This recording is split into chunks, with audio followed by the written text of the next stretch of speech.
ఈ రోజే మీరు చూసుంటారు, మేము కేబినెట్లో ఫైనలైజ్ చేశాం. Google data centre, artificial intelligence. స్వతంత్ర భారతదేశంలో ఆర్థిక సంస్కరణలు వచ్చిన తర్వాత సింగిల్ ఇన్వెస్ట్మెంట్ అంటే దగ్గర 10 బిలియన్ US అంటే 88,000 కోట్ల రూపాయలు రాబోయే 3 సంవత్సరాల్లో విశాఖపట్నంలో పెట్టబోతున్నారు. అది కూడా ఆర్టిఫిషియల్ ఇంటెలిజెన్స్ డేటా సెంటర్. ఇది ఒక గేమ్ చేంజర్ గా తయారవుతుంది. ఒకప్పుడు హైదరాబాద్ నేను చూస్తే, నేను ఆ రోజు హైటెక్ సిటీ కట్టి ఐటీని ప్రమోట్ చేశాను.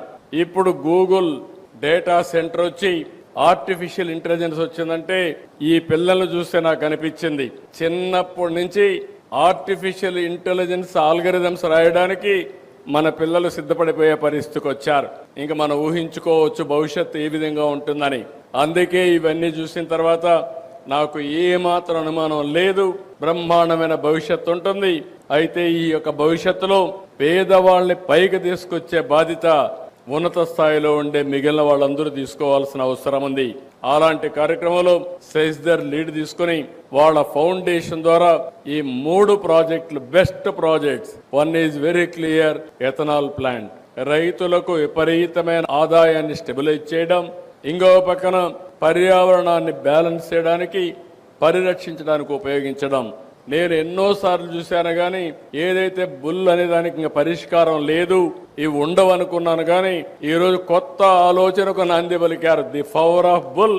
తప్పకుండా మళ్ళీ దీని అవసరం ఉందని ఇన్నోవేటివ్ మోడల్లో తీసుకొచ్చాడు. ఒక ఎనర్జీ తయారు చేయడం, ఇంకో పక్క ఆ ఎకో సిస్టాన్ని కాపాడడం, ఇంకో పక్క అడాప్టబిలిటీ తేవడం. ఎవరైనా అడాప్ట్ చేసుకోవాలంటే, ఇలాంటి ప్రోత్సహించాలంటే గ్లోబల్ గా ఎవరెక్కడున్నా ఇవి అడాప్ట్ చేసుకునే విధంగా, ప్రోత్సహించే విధంగా దానికి కూడా ఒక పోర్టల్ తీసుకొచ్చి ముందుకు తీసుకుపోతున్నాడు. అన్నింటికంటే ముఖ్యంగా పిల్లలు ఫ్యూచర్కి ఏ విధంగా ఉండాలనో అలాంటి ఫ్యూచర్ సిటిజన్స్ తయారు చేయడానికి బెస్ట్ కరికులంతో బెస్ట్ స్కూల్ తయారు చేసే పరిస్థితికి వచ్చారు. ఈ 3 చూసిన తర్వాత 3 కూడా 3 ఇన్నోవేటివ్ ప్రాజెక్ట్స్ ఇవి.